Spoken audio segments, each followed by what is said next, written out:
So let's call this Lesson 10, maybe even the grand finale. We'll see how longer I can keep up and try to teach you a few things using some real-life examples. This is an Arctic fox photograph, and perhaps I just want to create a mask of this Arctic fox separate from its background, maybe to include the stump that it's standing on and the log that's in front of it. And maybe you're going to do that because you want to change the background that it's on. Maybe put a mountain scene behind it, make it feel at home instead of at the zoo. So you'll see that here's a real-life example. Instead of having a smooth hard edge like our color smooth and luminance smooth white ovals that we had before, we have a real-life example with flyaway hairs, the things that photographers hate when we're trying to replace backgrounds. But Topaz Studio does some neat things to help us. So let's go in and see what happens. What if we take that mountain scene and put our Arctic fox on top of it? First of all, I'm probably going to shrink it down some.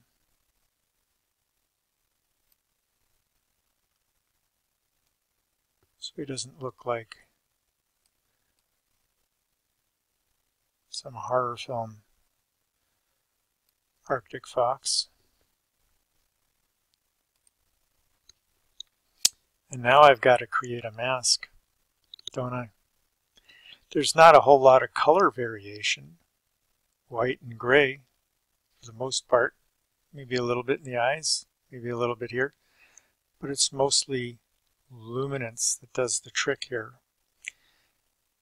Or we could start out some simple masking tools. So let's click on bringing up our mask, and we'll try a brush first. We're going to invert the mask. Let's not. Let's. What we'll do is we'll invert the mask later. We're going to take the brush, use a black brush, and we'll leave it on that smart brush with the native settings the way they came, and see how smart it gets. You can see it's doing the opposite of what we wanted, but we can fix that when we invert the mask later. So I'm going to use this tool first. We'll run through most of the masking tools doing this. Come down along the fallen log. Come down along the stump.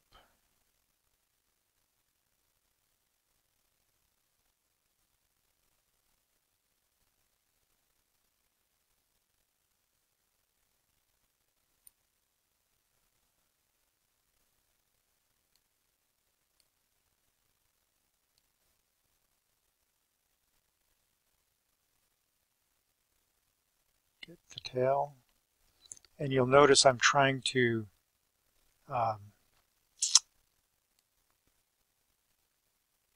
just overlap the edge of the fur with that green disc.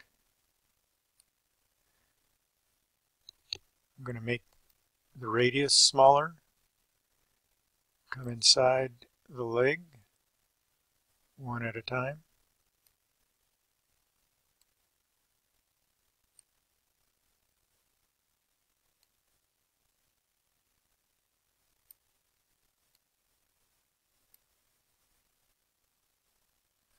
Maybe make it a little bigger again so that we can get the fur over here. Sometimes making the brush a little softer gives us a bit more margin, overlapping that pretty spectacular fur, like he stuck his paw in an electric socket.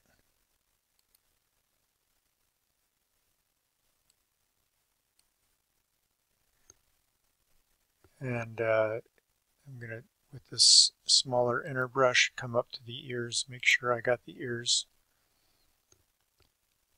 There was an area down here that has a little tweaking to do between the fallen log and the stump.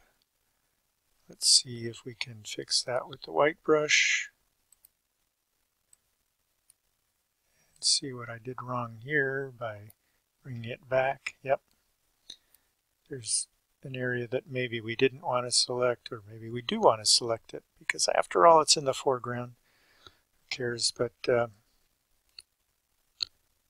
let's go to our black brush again. Get that fallen log back in, the edge of this fallen log, and maybe make it a bit harder brush as we come down through there. I can always enlarge what I'm looking at, make it easier on myself.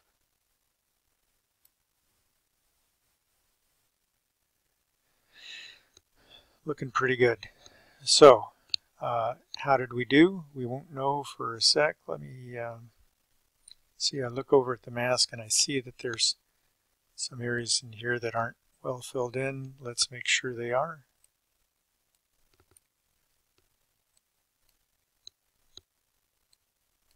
See these little white patches that I'm clearing up, some in the inside here.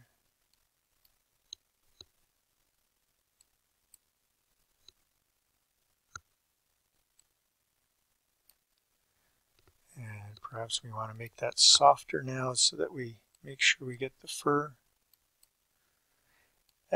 Hopefully what this brush is mostly picking up on is the difference of the luminance of the fur versus the background. I'm going to make it a little harder for this stump that he's sitting on because that's not furry. We want it to be a pretty hard edge here.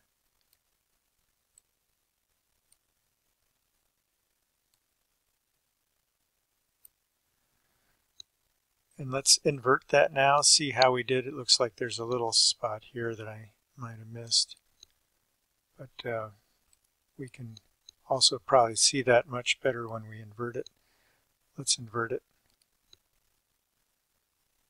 And now we have our white Arctic fox on the background of the mountain. At a small size, it looks pretty darn good. If we really blow it up, though, we'll see we have a little bleed through here. So what we want to do is get our brush tool. Now that it's inverted, we're going to be selecting the background, erasing here with the black brush. Maybe make the brush a little bigger. And we're going to put the smart part of that brush just overlapping the fur a little bit, like so.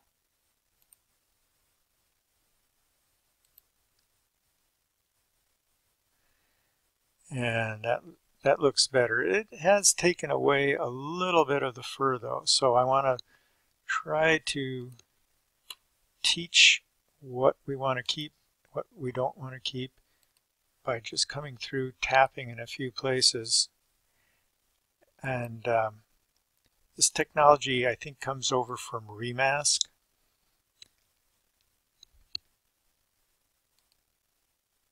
Great old plugin from Topaz.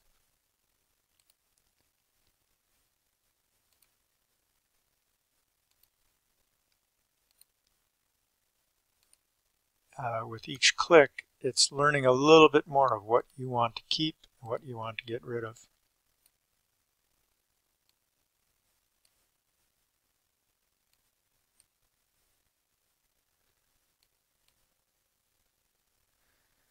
Same thing up here. Let's fit this and come back and look at the edge here. We've managed to preserve all the hair here pretty darn well. We're going to use a black brush.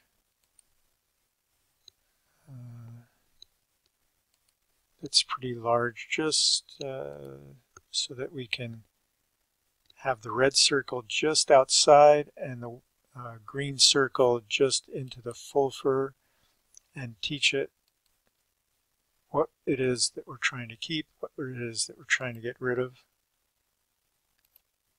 So right now we're teaching it what we want to get rid of, and then what we want to keep. Switch to the white brush.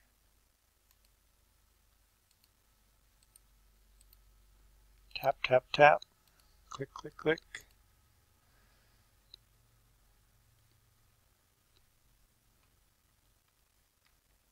Maybe the same thing down on the edges of the tail or on the white brush.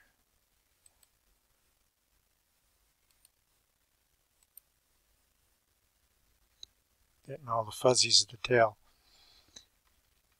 And there you go, pretty darn quickly. We've been able to do a complex mask.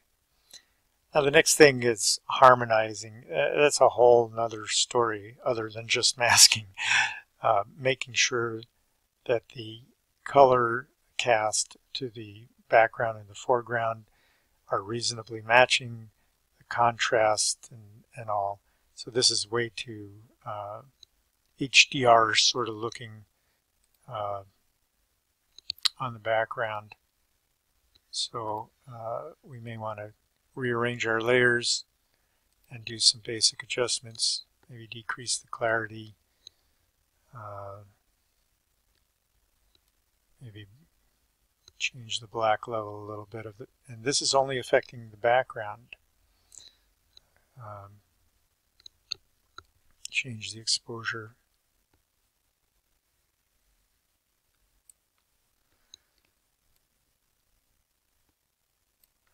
And you can make all sorts of adjustments. You could adjust the degree of saturation in the background. So that's using one image. What if we wanted to do it all just a little differently? Let's reset our mask. Ugh, such a regret. How about the spot tool? Let's see how good we can do, how well we can outline the fox to give us a head start. I'm going to tilt it. Remember that you can rotate your oval. Make sure that red circle's staying inside of what you want to keep.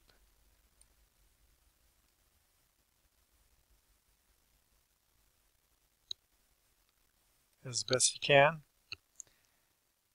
Turn it to black. Turn on edge awareness. And you can see that we're starting to achieve exactly what we did before with a brush, more or less. But there's still some gray in there, right? And we don't have all the feet. We don't have the logs. That's okay, guys. I'm going to get another spot healing. A spot masking tool. Make it long and narrow.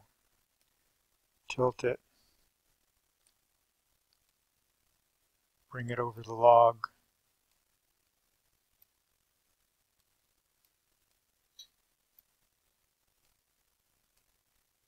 So you get an idea, and then what we can do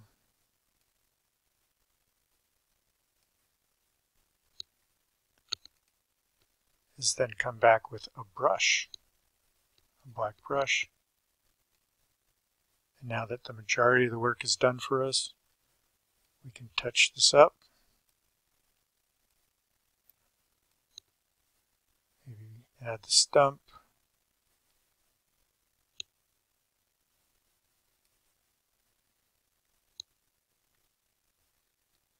Make sure those eyes are in there. Put a few little clicks to help us along in the next thing that we've got to do. Add in our legs. So you get the idea of what I'm doing here. And what we're going to do is come into the adjustment tool and make the contrast greater, maybe make the density different here, and we'll see which direction we need to move with that. We're getting better and better, and I can also see some fur standing up here. So our selection tool is doing pretty well. I might come back to my black brush and see this area that's here in the tail. We can brush that out. Hey, no worries.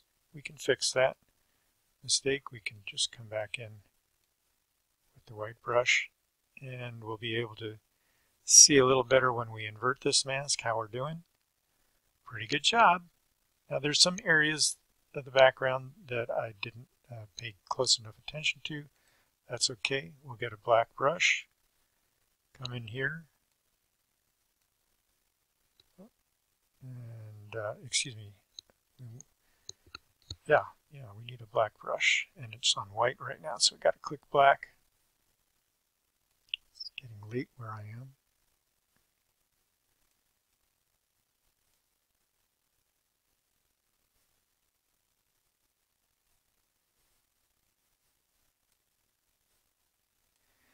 You get the idea. And go through the same process of teaching the edge awareness all around.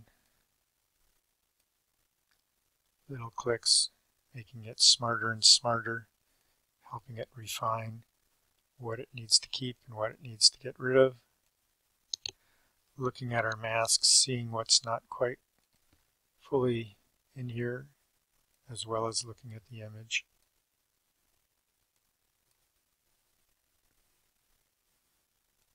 Go back to the black.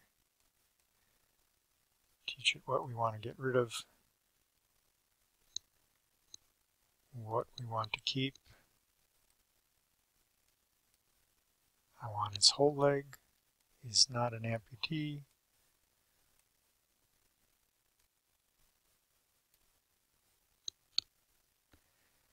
And so now we've created a very similar mask, just using the spot tool instead.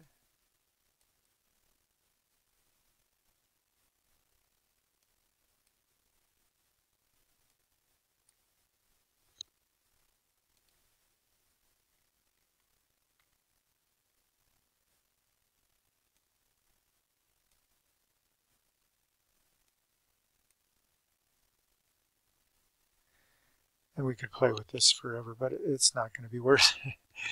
You get the idea of what I'm talking about. Pretty quickly we developed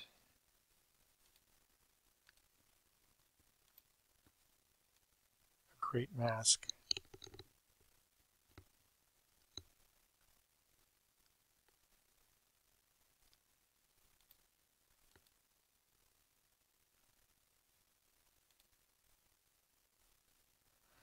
Okay, so let's try one more version of this.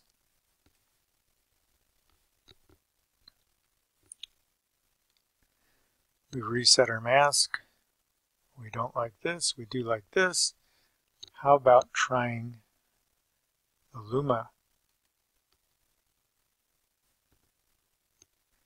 And again, we're looking to pick up mostly on the white of the animals, so let's slide it more towards the white end and narrow the range or expand the range. You know what works best. Let's go for pretty narrow and move until we get more or less what we want.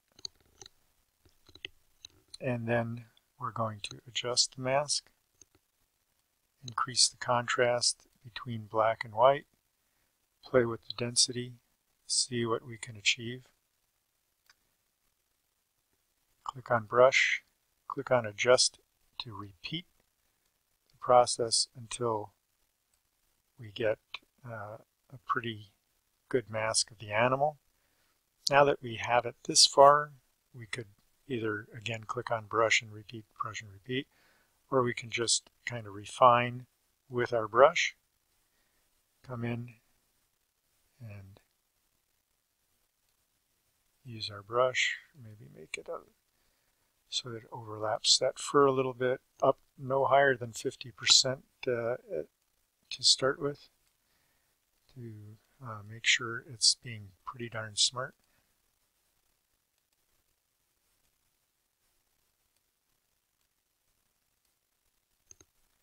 Just filling in. I keep looking back and forth from here to here in case I'm not seeing well.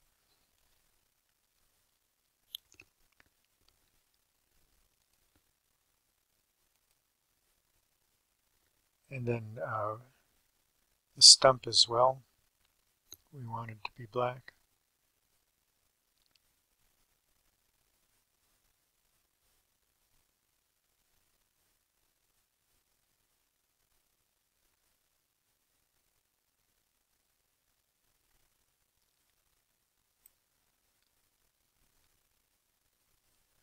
Except I had that on white.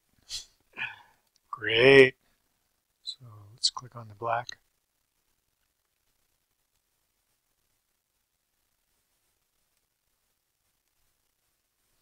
So we're refining that mask now with the brush. So you're still making use of the brush tool, but we're doing a lot of the difficult outlining work with that luminosity mask.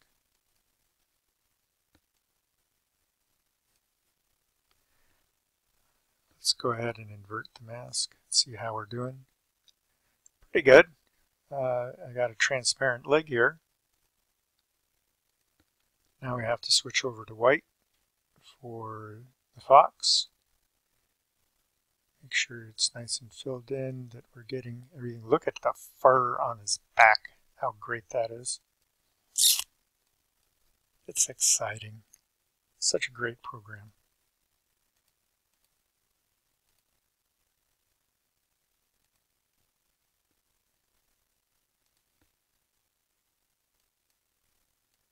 And if you make a mistake, go too far, you just switch colors and go to the opposite side, the background instead of the foreground. Over here we've got to touch up this part.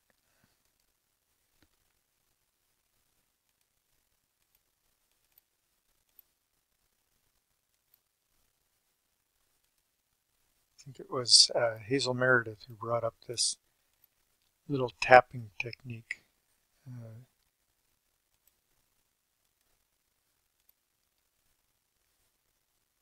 Making the mask a little smarter than it was before at each of these regions.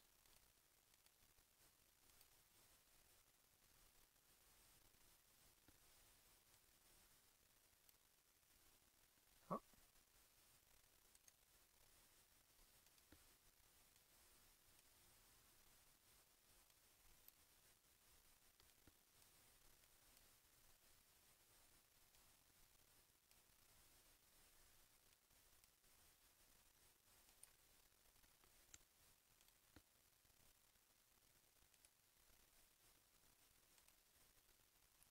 So hopefully you have an idea of how powerful these masking tools are. And we could keep playing with this forever, which is what you're going to be doing on your own image. You're going to work it to death. I don't want to work it to death and work you to death watching me work it to death. But there's an idea, again, of how to mask a fairly complex image just because of the periphery not being hard. Let's make sure we're on white. Getting that beautiful Arctic fox. Okay, well, you can probably tell my voice is fading. And so it's getting late. There's an Arctic fox image. Apply it, save it. You notice that I didn't try using the color because, again, the hue of the background and the fox were too similar. I didn't even want to go to so that's the Arctic fox. Going back to this image that we applied the purple to, I could continue to use my luminosity masks. Let's do it again. So I'm going to come in and do a color adjustment layer, and I'm going to choose a dark periwinkle for the shadows in my image. I'm going to choose create a mask and use Luma, and I'm going to use the dark end here, maybe I think we said 15%, and a spread of 30, which is 15 in each direction. Invert the mask, and now all the shadows, each individual blade of grass out of the millions and millions that are here, and in the wheat, I should say, are now a darker, cooler color because they're shadows. And white reveals, black conceals, so wherever it looks dark, those are highlight areas that we don't want to affect with the purple. We bring up the other mask. Color overlay, and this time I think we said we use some kind of warm orangey color in overlay mode, I think it was. I know it was. So you can use overlay or soft. And this time we're going for the highlight end. And I think we said let's go to 80% with a spread of 40. Oh, excuse me.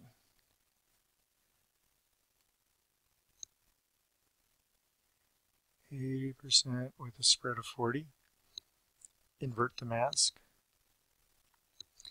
And now all the highlights are being warmed nicely.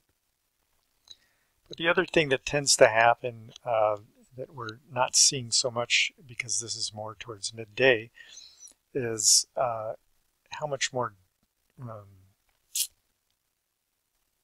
contrast there tends to be close to one as opposed to far away. I'm going to try copying this mask. I'm going to add an adjustment layer with a basic adjustment in which I want my black level to be darker and my white level to be brighter. But I only want to affect things that are near more than far away. So how about bringing up a gradient and saying I want that gradient to come from here to there maybe. And how smart do I want the edge awareness? Maybe about like that. Invert it.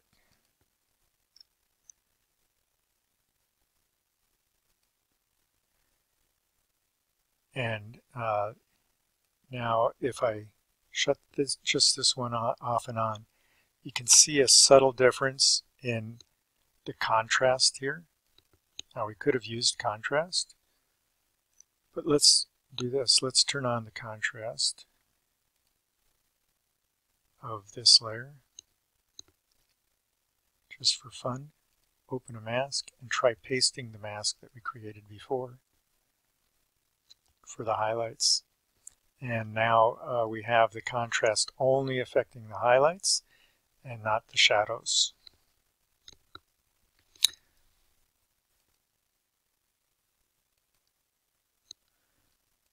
Let's maybe make that contrast even more brilliant.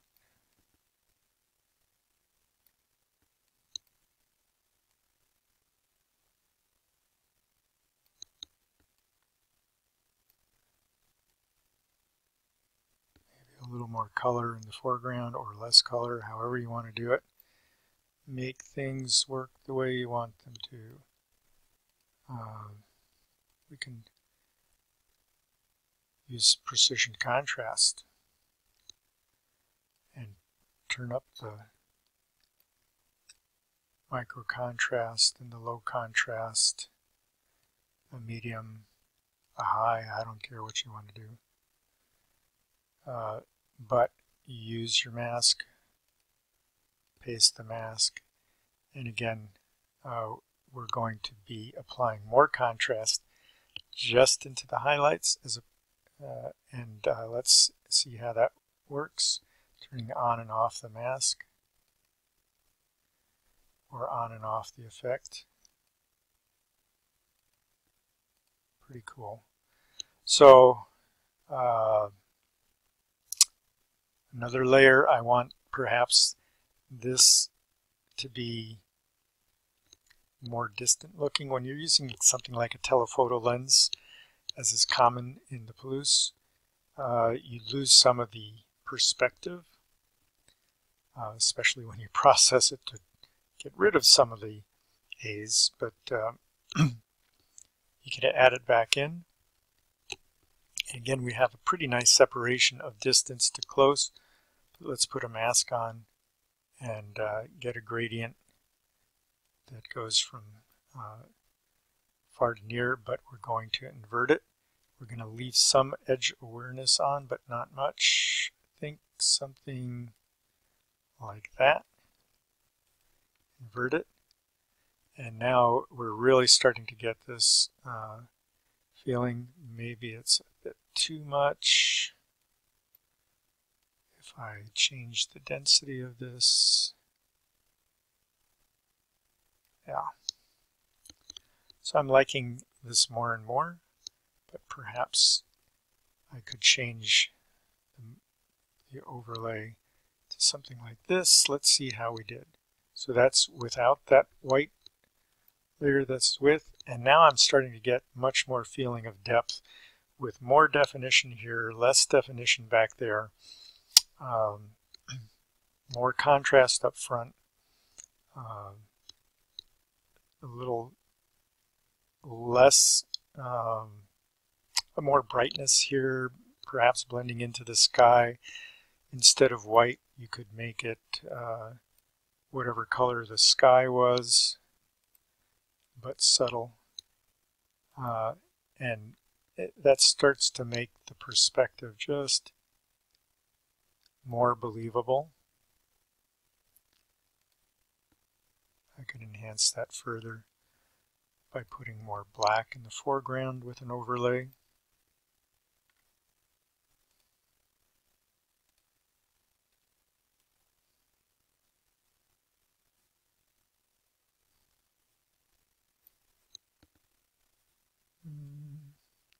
I don't want to come beyond the middle, but I do want it to be gradual, maybe a little less smart here, and invert it and make this overlay. See how that does.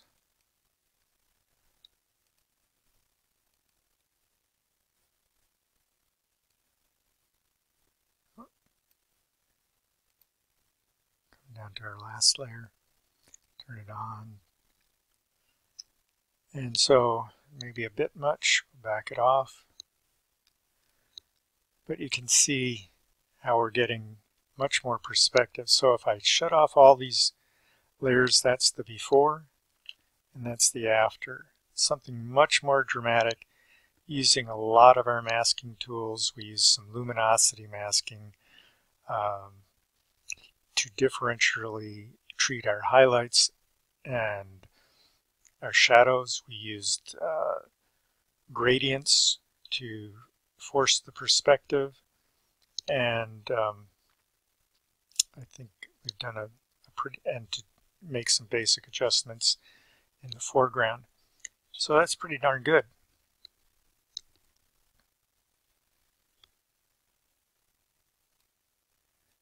although the colors look a bit gaudy.